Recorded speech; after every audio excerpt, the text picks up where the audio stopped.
Bien, ¿qué tal, hermanos?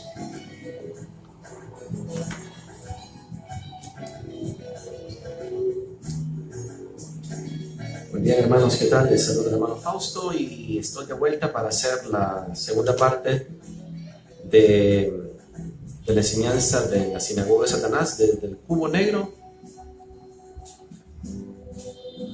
y en el templo de Herodes. Entonces, déjame hacer una prueba de sonido para asegurarme que me estás viendo. Si tú me puedes ayudar y me mandas un ok de que me estás escuchando, me ayudaría más todavía.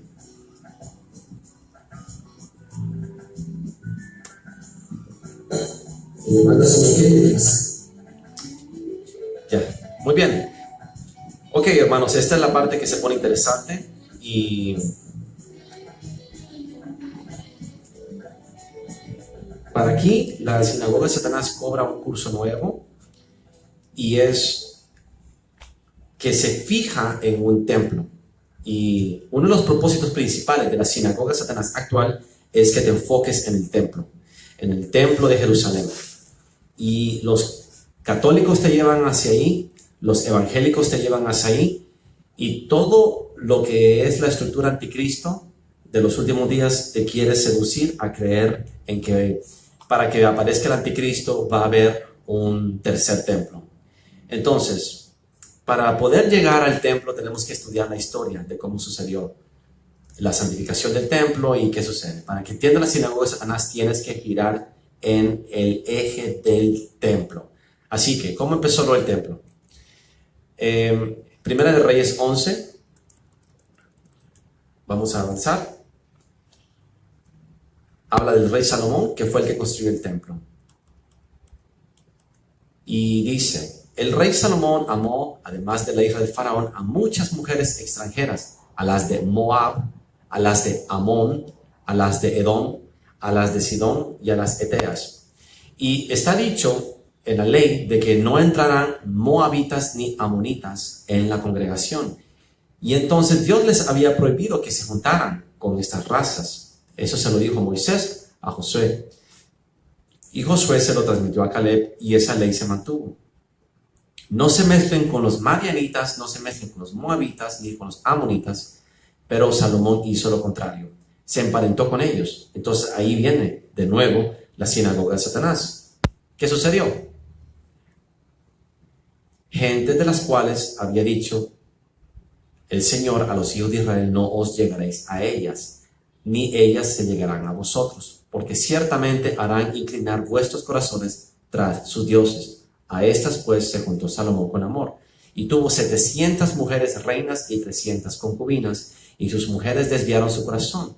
Y cuando Salomón ya era viejo, sus mujeres inclinaron su corazón, versículo 4, tras los dioses ajenos, y su corazón no era perfecto con el Señor su Dios, como el corazón de su padre David, porque Salomón siguió a Ashtoret. Ashtoret es Astarte, es Semiramis, diosa de los sidonios, y a Milcom, ídolo abominable de los amonitas. Milcom es Baal. E hizo Salomón lo malo ante los ojos del Señor y no siguió cumplidamente al Señor como David su padre. Entonces edificó Salomón un lugar alto a Quemos, ídolo abominable de Moab, en el monte que está enfrente de Jerusalén, y a Moloc, ídolo abominable de los hijos de Amón. Así hizo para todas sus mujeres extranjeras, las cuales quemaban incienso y ofrecían sacrificios a sus dioses. Esto es la historia de Salomón, que enamorado de sus esposas y sus concubinas, les hizo ídolos y les hizo lugares altos para sus dioses. Pero todavía no habían infiltrado la imagen que provoca celo al templo. Todavía no. Eso viene después. Entonces Salomón construye el templo a Dios porque David le pidió a Dios el favor. Déjame construirte una casa. Dios le dijo, está bien, pero va a ser Salomón el que lo va a hacer, porque tú has derramado demasiada sangre, pero Salomón le dará un reino de paz. Así que Salomón construye un templo y también le construye templos a los dioses paganos de sus esposas. Así que tristemente, Salomón se desvía, siendo sabio, él decir e irse por el paganismo de los dioses paganos. Y dice en 1 Reyes 11:7, edificó Salomón un lugar alto a Quemos, ídolo abominable de Moab, en el monte que está enfrente de Jerusalén, y a Moloch. Este es el problema. Esta es la historia de la estrella de Moloch y Renfán de los amonitas, que es la estrella de David, entre comillas, la estrella de David, que usan hoy en día los israelitas. Entonces, ¿de dónde surge el culto a la estrella de Moloch y Renfán? Dice la palabra en Amos que surge desde el desierto. Pero ¿quién lo promueve más? Salomón. Salomón lo instituye prácticamente como rey. Él es el primer rey idólatra que lo instituye. Saúl era un mal rey, pero Saúl nunca adoró a otros dioses, siempre adoraba al verdadero Dios. David fue el segundo rey, fue un rey bueno, adoraba al verdadero Dios. Pero fue Salomón el que introdujo la sinagoga de Satanás a la congregación y la instituyó como rey. Ese es el problema. Entonces, tú vas a ver que todo esto viene a repercutir a las generaciones siguientes. Y Dios castiga a Judá y castiga a Israel. Entonces, vemos en Oseas que dice: no te alegres, oh Israel, hasta saltar de gozo como los pueblos, pues has fornicado apartándote de tu Dios. Amaste salario de ramera en todas las eras de trigo. La era y el lagar no los mantendrán y les fallará el mosto. No quedarán en la tierra del Señor, sino que volverá Efraín a Egipto y a Asiria, donde comerán vianda inmunda. Ahora, tengo que interpretarte esta escritura. Dice: ya no va a haber más alegría en ti, Israel, ni va a haber gozo en tus pueblos, porque has idolatrado, apartándote de Dios, yéndote tras otros dioses. Amaste las ofrendas de tus dioses, o sea, recoger oro y plata por ofrendas. La era y el lagar no los mantendrán, o sea, traeré sequía y les faltará comida. No quedarán en la tierra del Señor, o sea, los voy a expulsar de la tierra que le di, sino que volverá Efraín a Egipto, que significa esclavitud, volverá a esclavitud, y a Asiria, donde comerán vianda inmunda. O sea, que Dios les quitó la tierra y les arrebató la tierra por necios. ¿Entiendes? ¿Y cómo sucede eso? Tienes que irte a Jeremías. En Jeremías profetiza contra el pueblo de Dios y le dice que no se engañen. Quiero que lo veas. Jeremías 7. Palabra del Señor que vino a Jeremías diciendo: ponte a la puerta de la casa del Señor y proclama ahí esta palabra, y oíd palabra del Señor, toda Judá, los que entráis por estas puertas para adorar al Señor. Así ha dicho el Señor de los ejércitos, Dios de Israel: mejorad vuestros caminos y vuestras obras, y os haré morar en este lugar. No fíes en palabras de mentira, diciendo: este es el templo del Señor, el templo del Señor, el templo del Señor es este. Porque si no mejoráis cumplidamente vuestros caminos y vuestras obras, si con verdad hicieres justicia entre el hombre y su prójimo, y no oprimieres al extranjero, al huérfano y a la viuda, ni en este lugar derramares la sangre inocente, ni anduvieres en pos de dioses ajenos para mal vuestro, os haré morar en este lugar, en la tierra que di a vuestros padres para siempre. ¿Por qué está hablando a Judá? Porque Judá quedó después de las 10 tribus de Israel, fueron exiliadas a Asiria. Entonces, vemos que en Oseas, Dios le advierte a Israel: ustedes van a ser sacados y los voy a llevar a la esclavitud, a Asiria. Y entonces el pueblo de Israel no hace caso, y entonces Dios trae el juicio sobre Israel, sobre las 10 tribus norte de Israel. ¿Cuándo? Después de Salomón. Cuando Salomón muere, sus hijos se pelean el reino. 10 se van al norte con Roboam y 2 se quedan en el sur, y ambos se vuelven idólatras. Entonces, mira lo que dice Oseas 11.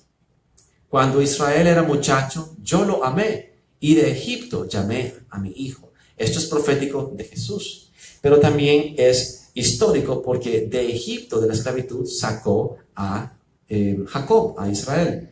Cuanto más yo los amaba, tanto más se alejaban de mí. A los Baales sacrificaban. Baales son los dioses que le dicen Señor. Cualquier dios que le digan Señor, porque Baal significa Señor. Y a los ídolos ofrecían sahumerios. Yo con todo eso enseñaba a andar al mismo Efraín, tomándole de los brazos, y no conoció que yo le cuidaba. Con cuerdas humanas los traje, con cuerdas de amor, y fui para ellos como los que alzan el yugo de sobre su cerviz, y puse delante de ellos la comida. No volverá a tierra de Egipto, sino que el asirio mismo será su rey, porque no se quisieron convertir. Entonces Dios le dice, los voy a llevar a esclavitud, pero no a Egipto como antes. Esta vez va a ser Asiria la que los va a destruir. Entonces dice, caerá espada sobre sus ciudades y consumirá sus aldeas, las consumirá a causa de sus propios consejos. Versículo 7 dice, entre tanto mi pueblo está adherido a la rebelión contra mí, aunque me llamen el Altísimo, ninguno absolutamente me quiere enaltecer.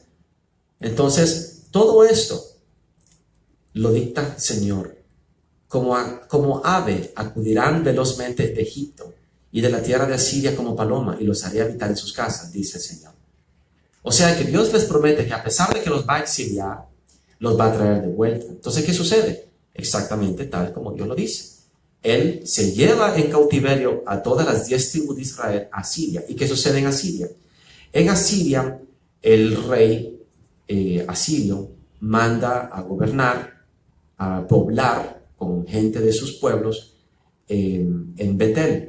Y salen los leones, ¿te acuerdas? Y los leones, dice la gente, que era por causa de que el pueblo no conocía a Dios. Así que el rey Sargón II manda a un sacerdote de vuelta a Betel, y establecen el culto a Jehová, ¿verdad? El culto al Señor Baal. Y no es realmente un sacerdocio puro, sino que es un sacerdocio idólatra que venía desde Jeroboam, el pecado de Jeroboam después de Salomón, y todos los ministros idólatras que habían impuesto sobre la sinagoga de Satanás, habían impuesto la sinagoga de Satanás en Israel. Y por eso mismo fueron exiliados a Asiria. Y ahora viene el rey Sargón y manda a un ministro idólatra de vuelta a Betel, justo en el lugar donde Jeroboam había hecho los 2 becerros de oro. Y todo esto ya lo he leído yo en capítulos anteriores, así que espero que hayas seguido el hilo. Si no, entonces ve a leerlo. El punto es que a medida que vamos avanzando, el pueblo de Israel en parte vuelve de Asiria a reinstalarse, y poco a poco se van poblando. Pero las tribus de Judá simultáneamente están también en idolatría. Ambas, las 2 novias de Dios, la tribu de Israel y las tribus de Judá y Benjamín, se vuelven a la idolatría siguiendo los mismos dioses. Por tanto, Dios también castiga a la tribu de Judá y los hace que sean exiliados por Babilonia. Entonces, si tú ves en Ezequiel, quiero que lo veas, Ezequiel 8, aquí vemos que en el espíritu Ezequiel es trasladado al templo, y él va al templo y mira que había una imagen que provoca celo. Dice el versículo 5, hijo de hombre, alza ahora tus ojos hacia el lado del norte. Y cuando alcé mis ojos hacia el norte, he aquí al norte junto a la puerta del altar, o sea, adentro del templo, en el lugar santo, aquella imagen del celo en entrada. Y me dice entonces Dios, hijo de hombre, ¿no ves lo que estos hacen? Las grandes abominaciones que la casa de Israel hace aquí para alejarme de mi santuario. Pero vuélvete aún y verás abominaciones mayores. Y me llevó a la entrada del atrio y miré, y he aquí en la pared una mujer, y me dijo, hijo de hombre, cava ahora en la pared. Y cavé en la pared, y he aquí una puerta. Y me dijo, entra y ve las maldades y las abominaciones que estos hacen ahí. Entré, pues, y miré, y he aquí toda forma de reptiles y bestias abominables, y todos los ídolos de la casa de Israel que estaban pintados en la pared por todo alrededor. O sea que él encuentra una cámara secreta debajo del templo, cubierto con una maleza, y él cava y encuentra una puerta secreta y entra al templo y mira que todas las paredes están pintadas con ídolos abominables, todo tipo de criaturas abominables. Este es el culto de Salomón. Eso fue lo que Salomón hacía. Esto fue heredado de Salomón. Salomón invocaba demonios. Salomón con su sabiduría usó su sabiduría para brujería y pecó contra Dios. Entonces, ese culto que tú estás escuchando en Ezequiel 8 fue lo que quedó como herencia de la idolatría de Salomón. Y entonces, Salomón no instaló un ídolo en el altar. Eso lo hicieron las generaciones posteriores después. Pero lo que quieren hacer, la sinagoga de Satanás lo hace hoy en día, es que instalen una imagen de otro Dios en el altar de Dios.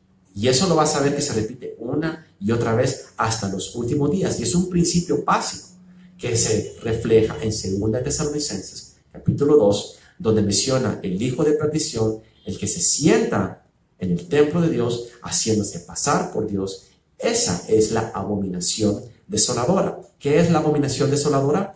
La abominable figura en el templo de Dios que aleja a Dios de su santuario. Y eso es espiritual. Ya no es carnal. Eso sucedió 2 veces. En el templo de Salomón sucedió. En el templo de Herodes, que es el segundo templo, sucedió. Pero vuelve a suceder por tercera vez, esta vez en nosotros que somos el templo. Ahí cambia. A partir de Jesús, la destrucción del templo, el nuevo templo somos nosotros. Entonces, estos términos se aplican al cuerpo de Cristo. Esa es la diferencia. Pero los de la sinagoga de Satanás, los teólogos, los escatólogos, los metafísicos, los grandes eruditos de adivinación y toda la gente que hoy en día está predicando, pasa por alto ese detalle, que ya no va a haber un tercer templo, que nosotros somos el tercer templo, y por eso se confunden y no interpretan las profecías y te tienen engañado a ti que estás esperando que en Israel construyan el tercer templo como el marcador del tiempo o el reloj de la alarma que dice el anticristo está aquí, porque vamos a construir el tercer templo. No, tú eres el tercer templo. Escucha las palabras que Jesús dijo: destruid este templo, que se refiere a su cuerpo. ¿Y quién es el cuerpo de Cristo? Nosotros somos el cuerpo de Cristo. Entonces, destruyeron el cuerpo de Cristo y resucitó al tercer día. Pero destruyeron el cuerpo de Cristo, que somos nosotros, y hasta ahora, que es el tercer día, resucita. Ahora, a partir del año 2000 en adelante, es el tercer día, y es en esta era, la última generación, que resurge el cuerpo de Cristo, el cuerpo glorificado que tiene el Espíritu Santo, que tiene la unción, que tiene en aquellos días, dice, yo derramaré mi espíritu sobre toda carne. Estamos en ese tiempo, en los últimos días. En los últimos días donde el cuerpo de Cristo resurge, resucita. Y eso es lo que tienes que entender. Ya no mires un templo físico, ya no mires un edificio, porque el edificio de la casa de Dios somos nosotros, según 1 de Pedro, capítulo 2, el capítulo de las piedras vivas. Ok, habiendo dicho eso, pues vamos a las Escrituras. Y me llevó a la entrada de la puerta, dice, y me dijo, hijo del hombre, me llevó a la entrada de la puerta de la casa del Señor, que está al norte, y he aquí mujeres que estaban ahí sentadas, endechando a Tamuz. Luego me dijo, ¿no ves, hijo del hombre? Vuélvete aún, verás abominaciones mayores que estas. Y me llevó al atrio de adentro de la casa del Señor, y he aquí, junto a la entrada del templo del Señor, entre la entrada y el altar, como 25 hombres, varones, sus espaldas vueltas al templo del Señor, y sus rostros hacia el oriente. ¿Qué es el oriente? De donde nace el sol, adorando al sol, postrándose hacia el oriente. Y me dijo, ¿no has visto, hijo de hombre? ¿Es cosa liviana para la casa de Judá hacer las abominaciones que hacen aquí? Después que han llenado de maldad la tierra, se volvieron a mí para irritarme. He aquí que aplican el ramo a sus narices. Entonces, ¿qué sucede? Está infiltrada. El cuerpo de Cristo, la iglesia, el pueblo de Dios, está infiltrado de paganismo. Está infiltrado de personas que veneran a Satanás adentro del templo de Salomón. Y eso es lo que estaban haciendo en aquel entonces. Así que, ¿qué sucede? Bueno, tenemos que irte ahora a Jeremías 52. Aconteció, por tanto, a los 9 años de su reinado, en el mes 10º, a los 10 días del mes, que vino Nabucodonosor, rey de Babilonia, él y todo su ejército, contra Jerusalén, y acamparon contra ella, y de todas partes edificaron contra ella baluartes. y estuvo sitiada la ciudad hasta el 11º año del rey Sedequías.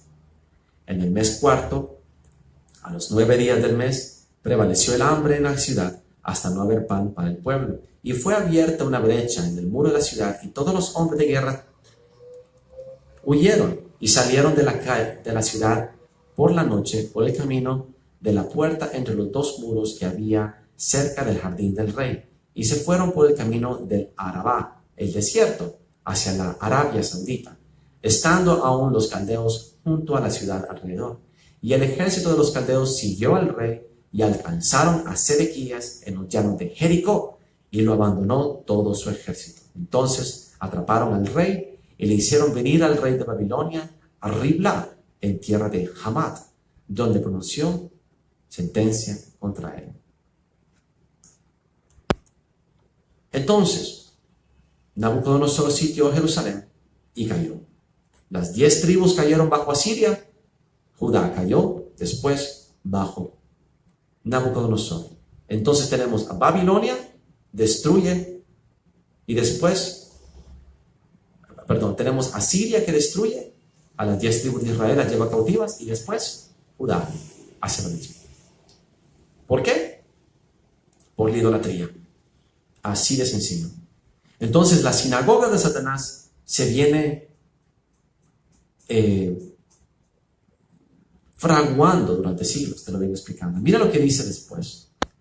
Cautividad de Judá. Y en el mes quinto, a los 10 días del mes, que era el año 19 del reinado de Nabucodonosor, rey de Babilonia, vino a Jerusalén Nabuzaradán, capitán de la guardia, que solía estar delante del rey de Babilonia. Y quemó la casa del Señor, o sea, quemó el templo, y la casa del rey, y todas las casas de Jerusalén, y destruyó con fuego todo edificio grande. Y todo el ejército de los caldeos que venía con el capitán de la guardia destruyó todos los muros alrededor de Jerusalén. E hizo transportar Nabuzaradán, capitán de la guardia, a los pobres del pueblo, y a toda la otra gente del pueblo que había quedado en la ciudad, a los desertores que se habían pasado al rey de Babilonia, y a todo el resto de la multitud del pueblo. O sea que hubo desertores, traidores que se fueron a aliarse con Nabucodonosor. Mas de los pobres del país dejó Nabuzaradán, capitán de la guardia, para viñadores y labradores. Y los caldeos quebraron las columnas de bronce que estaban en la casa del Señor, o sea, en el templo de Salomón, y las basas, y el mar de bronce que estaba en la casa del Señor, y llevaron todo el bronce a Babilonia. Se llevaron también los calderos, las palas, bronce. Antes era oro, sí, pero Siria saqueó el templo de Salomón y se llevó todo el oro. Y después Judá quiso reconstruir el templo de Salomón, pero ya no tenían oro, así que lo hicieron todo de bronce. ¿Estás entendiendo? Eso es simbólico, porque la primera gloria que tuvo el templo de Salomón era que todo era de oro, tenían riqueza, entonces era glorioso. Pero como Dios los castigó y fueron llevados cautivos por Asiria, cuando ellos trataron de reconstruir el templo y recuperar la riqueza, no pudieron. Ya no era la misma gloria. Nunca volvió a ser igual. El templo de Salomón nunca volvió a tener la misma gloria que tuvo al principio, sino que trataban de hacer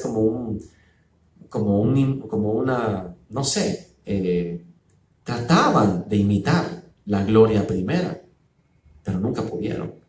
Y se llevaron después los Nabucodonosor, el ejército de Babilonia, se llevó todo lo que era el bronce que habían recuperado y que habían tratado de reemplazar, tristemente. Y sucede que esta vez destruyen el templo de Salomón, tristemente. Entonces, ¿qué sucede después? Quiero que leamos Jeremías 25.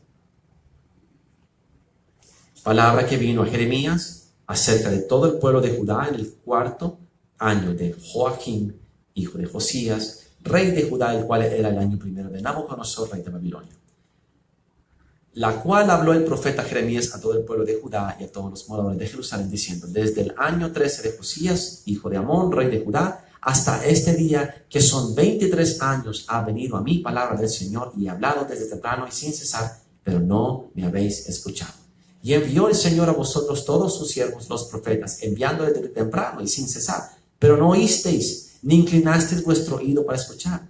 Cuando decían, volveos ahora de vuestro mal camino y de la maldad de vuestras obras y moraréis en la tierra que os dio el Señor a vosotros y a vuestros padres para siempre. Y no vayáis en pos de dioses ajenos, sirviéndoles y adorándoles, ni me provoquéis a ira con la obra de vuestras manos, y no os haré mal. Me provocáis a ira con la obra de vuestras manos. Escucha esas palabras. Cosa que Dios aborrece es que tú quieras adorarlo con la obra de tus manos. ¿Y qué son las obras de tus manos? Con pinturas, con esculturas, con música, con arte. Eso es abominación a Dios. Dios no quiere que lo adores con la obra de tus manos.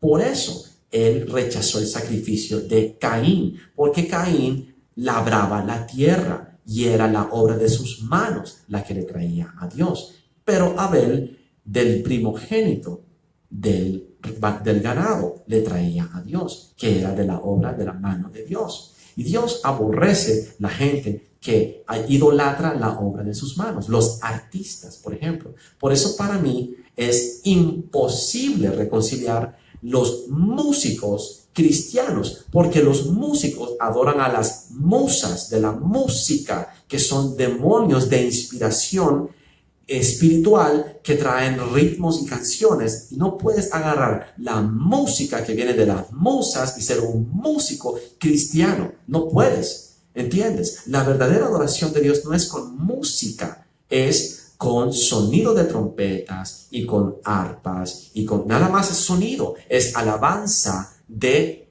nosotros. Pero los músicos de ahora y la gente de ahora adora a Dios, entre comillas, con la obra de sus manos, y eso es abominable a Dios. Eso es algo que a Dios no le agrada, aparte de la idolatría, ¿me entiendes? Por eso yo te digo, los que adoran a Dios con la obra de sus manos están mal, pero sigamos. Por tanto, así dice el Señor, porque ellos no se arrepintieron, por más que Dios le mandó profetas, advirtiéndoles, arrepiéntanse, hagan justicia, dejen de estar de idólatras, sirvan a Dios como a Él le gusta, todavía están a tiempo. No hicieron caso. Entonces, he aquí enviaré y tomaré a todas las tribus del norte. Ya lo hizo, dice el Señor. Y a Nabucodonosor, rey de Babilonia, mi siervo, y los traeré contra esta tierra y contra sus moradores y contra todas estas naciones en derredor. Y los destruiré y los pondré por escarnio y por burla en desolación perpetua. Y haré que desaparezca entre ellos la voz del gozo y la voz de alegría y la voz de desposado y la voz de desposada, ruido de molino, luz de lámpara. Toda esta tierra será puesta en ruinas y en espanto, y servirán estas naciones al rey de Babilonia 70 años. Así que Jerusalén cae a Babilonia y 70 años son esclavos. ¿Sí? ¿Por qué? Porque no hicieron caso. Dios le advirtió a las tribus del norte, voy a ponerlos de vuelta en esclavitud por medio del asirio, arrepiéntanse. No hicieron caso, vino el asirio, se los llevó cautivo. Regresa un remanente del pueblo, se establece en Judá, viene el rey Nabucodonosor, Dios le dice, los voy a entregar a Nabucodonosor, arrepiéntanse, no hacen caso. Babilonia se los lleva. Y en todo esto, el pueblo de Israel regresa, un pequeño remanente, pero ellos no se arrepienten. Todos ellos. Miren lo que dice aquí. Jeremías 3. Si alguno dejare a su mujer, y yéndose ésta de él, se juntare a otro hombre, ¿volverá a ella más? ¿No será tal tierra del todo amancillada? Tú pues has fornicado con muchos amigos, mas vuélvete a mí, dice el Señor. Está diciendo, Israel es una ramera. Si un hombre, su mujer se le va con otro hombre, la recibirá de vuelta. Y más yo, a mi esposa, a mi novia, mi Israel, se ha ido con muchos amores. Y yo le digo, vuélvete a mí. Eso es lo que Dios te está diciendo. Volveos a mí, pueblo mío. Se han ido detrás de Satanás, se han ido detrás de dioses paganos, detrás de la idolatría. Dios le dice, vuélvete a mí, yo te perdono. Mira lo que dice, alza tus ojos a las alturas, versículo 2 de Jeremías 3. Y ve en qué lugar no te hayas prostituido. Junto a los caminos te sentabas para ellos como árabe en el desierto. O sea, fornicó con los dioses árabes y con razas árabes. Y con tus fornicaciones y con tu maldad has contaminado la tierra. O sea, Baal. Ellos adoraban a Baal, el dios Alá, la diosa Sin, Al-Aliyah, que son todos un mismo dios, la diosa de la luna, Diana. Por esta causa las aguas han sido detenidas, o sea, no llueve, y faltó la lluvia tardía, y has tenido frente de ramera, y no quisiste tener vergüenza. A lo menos desde ahora no me llamarás a mí, Padre mío, guiador de mi juventud. ¿Guardará a su enojo para siempre? Entonces Jehová exhorta, el Señor exhorta a Israel y a Judá. Me dijo el Señor en días del rey Josías, ¿has visto lo que ha hecho la rebelde Israel? Ella se va sobre todo monte alto y debajo de todo árbol frondoso y ahí fornica. ¿Qué significa eso? Que el árbol frondoso, el arbolito de Navidad, es símbolo de Semiramis. Entonces ellos traían pequeños ídolos, pequeñas figurinas, y las ponían debajo del árbol y adoraban a sus ancestros a través de las figuritas. De ahí viene el nacimiento, que hoy en día los católicos promueven en los árboles de Navidad cada Navidad. Tú tienes un árbol de Navidad y pones el nacimiento. Eso es lo que está diciendo Dios. Haces pequeños ídolos de tus ancestros y los adoras. Abominable a Dios por completo. Entonces ya ves de dónde viene. Todo esto se viene fusionando, todas estas costumbres paganas de Babilonia, de Asiria, de Israel, de Judá, todas estas cosas se van fusionando, consolidando, amalgamando hasta la sinagoga de Satanás actual. Por eso es importante que veas todas estas cosas, ¿verdad? Para que las identifiques. Y dije, después de hacer todo esto se volverá a mí, pero no se volvió. Y lo vio su hermana, la rebelde Judá. Ella vio que por haber fornicado la rebelde hermana Israel, yo la había despedido y dado carta de repudio. Pero no tuvo temor la rebelde Judá, su hermana, sino que también fue ella y fornicó, o sea, idolatría. Hizo lo mismo. Judá vio que Israel había sido desechada por Dios, y Judá hizo lo mismo. Y sucedió que por juzgar ella cosa liviana su fornicación, la tierra fue contaminada y adulteró con la piedra y con el leño. O sea, que hicieron ídolos de Baal, que eran de piedra, y de Semiramis, que eran de leño. Era la diosa, la imagen tallada de Astarte, Semiramis, que era el árbol frondoso, que era una imagen de madera de la diosa de la fertilidad. Con todo esto, su hermana, la rebelde Judá, no se volvió a mí de todo corazón, sino fingidamente, dice el Señor. Y me dijo el Señor, ha resultado justa la rebelde Israel en comparación con la desleal Judá. Ve y clama estas palabras hacia el norte y di, vuélvete, oh rebelde Israel, dice el Señor. No haré caer mi ira sobre ti. Bueno, entonces, mira lo que dice aquí. Convertíos, versículo 14. Convertíos, hijos rebeldes, dice el Señor, porque yo soy vuestro esposo, y os tomaré uno de cada ciudad y dos de cada familia, y los introduciré en Sión. Esa es promesa. Pero a ti te están diciendo que si tú crees, tú y tu casa serán salvos. Pero Jesús, ¿qué dijo? Desde ahora en adelante, he aquí yo no he venido a traer paz, sino contienda. 2 se irán contra 3 y 3 se irán contra 2. Va a dividir familias. Va a tomar de familias 1 o 2 como elegidos y el resto lo va a desechar. Y estos 2 que eligió lo va a llevar al monte Sión. ¿Qué es monte Sión? El monte de la congregación, donde la congregación de Dios se reúne, los elegidos.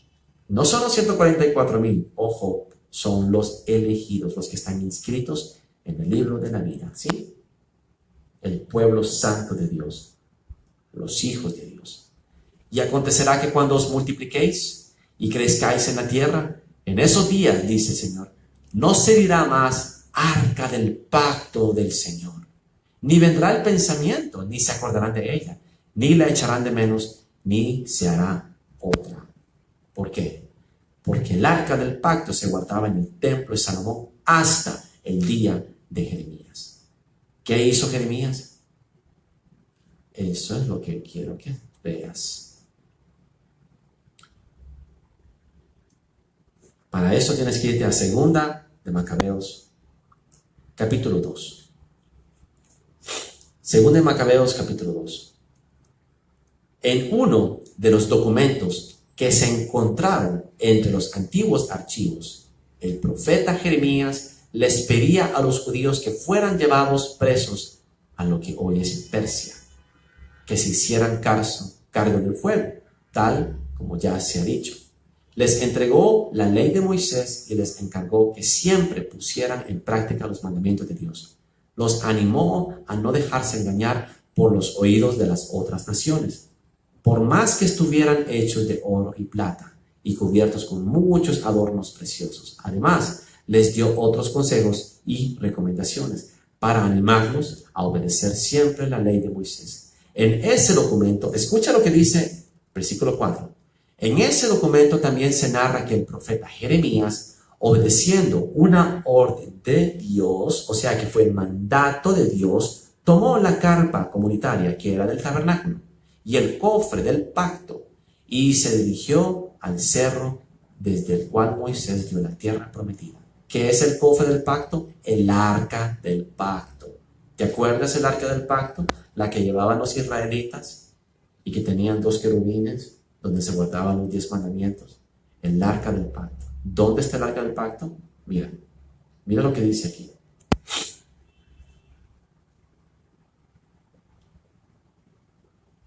Y se dirigió al cerro desde el cual Moisés vio la tierra prometida. En una cueva de ese cerro, Jeremías escondió la carpa comunitaria, que es el tabernáculo, el cofre del pacto, que es el arca del pacto, y el altar donde se quemaba el incienso. Después tapó la entrada con piedras de la cueva, la selló. Se dice que algunos de los que acompañaban a Jeremías regresaron para poner marcas en el camino hacia la cueva, pero ya no lo pudieron encontrar. Cuando Jeremías se enteró de lo que hicieron, les llamó la atención y les dijo: nadie debe saber dónde está escondido este lugar, hasta que Dios nos perdone. Escúchame bien, hasta que Dios nos perdone. Está escondida el arca del pacto, hasta que Dios nos perdone. Escuchen. Mira lo que dice aquí. Nadie debe de saber dónde está este lugar hasta que Dios nos perdone y nos reúna otra vez. Entonces Dios mostrará dónde están esos objetos. Cuando eso ocurra, Dios manifestará su gloria por medio de la nube otra vez, tal como lo hizo en los días de Moisés y en los días en que Salomón consagró el templo a Dios. Ron Wyatt encontró la cueva. Ron Wyatt encontró el arca del pacto y ángeles le dijeron que la escondiera en un lugar que nadie sepa hasta el momento que sea revelado el anticristo, y entonces será revelada el arca del pacto con la gloria de Dios para atraer a los elegidos. ¿Estás escuchándome? Y la sinagoga de Satanás trata de hacerte creer que van a reconstruir el tercer templo. Todo gira alrededor del tercer templo. ¿Quién es el tercer templo? ¿Un edificio en Israel o nosotros? Nosotros. Y tú ya vistes que el exilio de las 10 tribus de Israel y el exilio de Judá, todo se debía a la idolatría. ¿De qué idolatría? De la sinagoga de Satanás, que se venía infiltrando desde el desierto al tabernáculo, del tabernáculo al templo. ¿Quién hizo esto? Los sacerdotes idólatras, vendidos. Los sacerdotes satanistas que adoraban a Baal y que querían los ritos satánicos de Baal. ¿Por qué crees que Salomón se convirtió en un idólatra? Porque todos los ritos de adoración a dioses paganos eran ritos sexuales, eran ritos diabólicos, que por lo general eran ritos sexuales. ¿Entendiste? Así que esto es lo más importante, porque habiendo salido del arca del pacto, quiero que entiendas que en el templo, en el tiempo de Jesús, no había un arca del pacto. No había un arca del pacto. ¿Y qué había en el lugar santo? El cubo negro de Saturno. Eso fue lo que hicieron. Sustituyeron el arca del pacto que Jeremías escondió cuando reconstruyeron el templo de Salomón en los días de Nehemías, cuando Asiria conquistó Babilonia y el decreto de Ciro, salió. Entonces Nehemías reconstruyó el templo, pero no había arca del pacto, porque el arca del pacto había desaparecido. Entonces, ¿qué sucedió? Cuando ya Nehemías muere, los sacerdotes idólatras que venían a través de los impíos que estaban ahí, que la sinagoga de Satanás había estado en Israel desde los días de Asiria, de Sargón, cuando envió a Betel a los sacerdotes idólatras satánicos, ya se había introducido la sinagoga de Satanás en Israel. Entonces, lo que había en Israel básicamente era un rito satánico. Ya no era el rito al Todopoderoso, era el rito satánico. Entonces tenemos que volvernos ahora, retrocediendo el cassette. Habían saduceos y habían fariseos. Habían escribas y habían rabinos.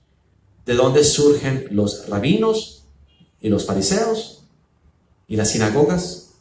De Babilonia. ¿Por qué? Destruyeron el templo. Ya no. Entonces, como ya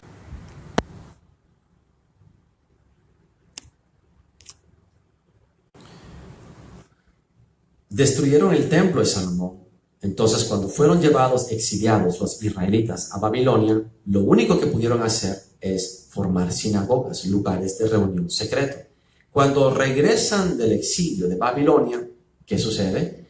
Estos lugares secretos se convierten en lugares públicos, en sinagogas.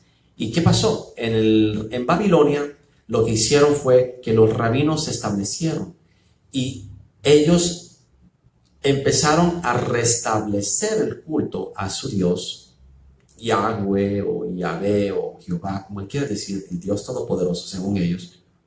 Empiezan a restablecer el culto. ¿Cómo?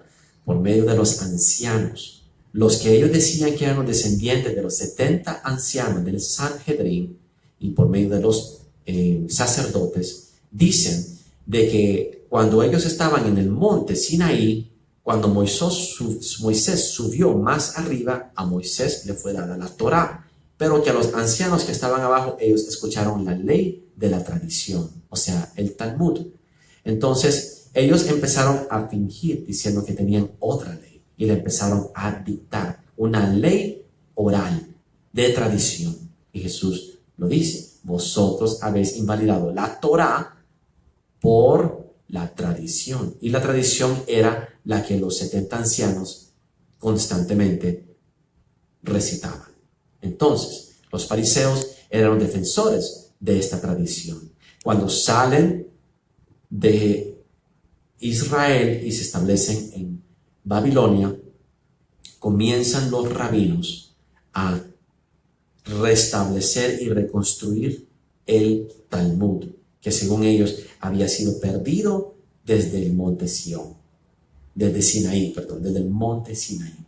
Entonces de ahí surge el Talmud babilónico, que es la tradición. De ahí surgen los fariseos, que eran los defensores de la tradición del Talmud babilónico, y los rabinos, que se establecen como la suma autoridad y nadie más puede enseñar la ley si no son ellos. Ojo, porque eso es exactamente lo que hace la Iglesia Católica y las iglesias evangélicas. Solo ellos tienen la autoridad de predicar. Solo ellos están educados, entrenados. ¿Y cómo lo hacen? A través de cursos que tú tienes que pagar. Los católicos lo hacen a través del sacerdocio. No, que solo ellos son la iglesia, que solo ellos saben la Eucaristía. Y los evangélicos lo hacen a través de cursos bíblicos, cursos teológicos. Entonces, esa es la característica de la sinagoga de Satanás, que ellos se arrogan la maestría de ser maestros. Solo puedes predicar en una iglesia evangélica si eres parte de una congregación identificada en la confraternidad. Igual que los católicos. Esa es la sinagoga de Satanás. Eso viene del Talmud, del sistema rabínico, fariseico de las sinagogas babilónicas, que más tarde llegaron hasta Jesús. ¿Entiendes? Entonces, esta característica es importante. Entonces, nos vamos a volver a Samuel, a los tiempos de Samuel, y quiero que veas de dónde surgen los saduceos. Entonces, segunda de Samuel 19, dieron aviso a Joab. He aquí el rey llora y hace duelo por Absalón.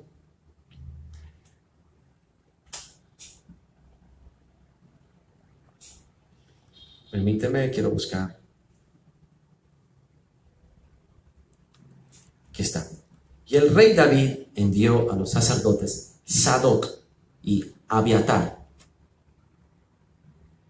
Este sacerdote, Sadoc, de él vienen los saduceos de Sadoc. ¿Y quién es Sadoc? Sadoc es el más leal de los sacerdotes que se quedaron fielmente con David.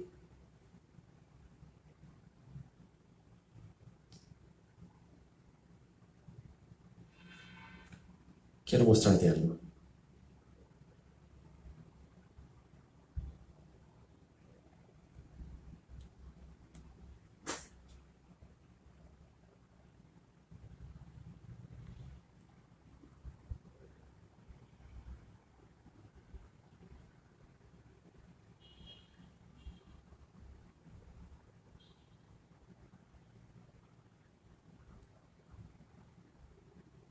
Aquí está. Cuando Absalón se rebela contra David, David huye. Y he aquí, esto está en 2 de Samuel 15. He aquí también iba Sadoc, y con él todos los levitas que llevaban el arca del pacto de Dios. Y asentaron el arca del pacto de Dios, y subió Abiatar, el otro sacerdote, después que todo el pueblo hubo acabado de salir de la ciudad. Pero dijo el rey a Sadoc, el sacerdote: vuelve el arca de Dios a la ciudad. Si yo hallare gracia ante los ojos del Señor, él hará que vuelva, y me dejará verla y a su tabernáculo. Y si dijere: no me complazco en ti, aquí estoy, haga de mí lo que bien le parezca. Dijo además el rey al sacerdote Sadoc: ¿no eres tú el vidente, o sea, el profeta? Vuelve en paz a la ciudad, y con vosotros vuestros dos hijos, Ahimaas tu hijo, y Jonatán, hijo de Abiatar. Entonces, Sadoc y Abiatar volvieron el arca de Dios a Jerusalén y se quedaron allá. Entonces, Sadoc era fiel a David. Pero había otro más, otro sacerdote. En ese tiempo había otro sacerdote, un sumo sacerdote. Y lo menciona Jesús. Te lo voy a mostrar ahora.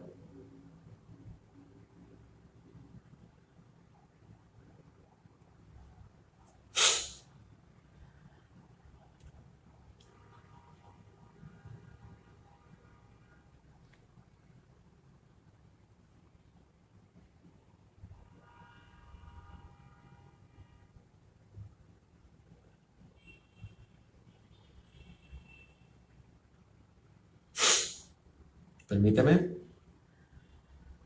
Aquí está. Entonces, cuando los fariseos están hostigando a Jesús y le dicen: tus discípulos están comiendo espigas, esto no es permitido en el día sábado. Entonces Jesús le dice: ¿no habéis leído cómo entró en la casa de Dios siendo Abiatar? ¿Quién? David.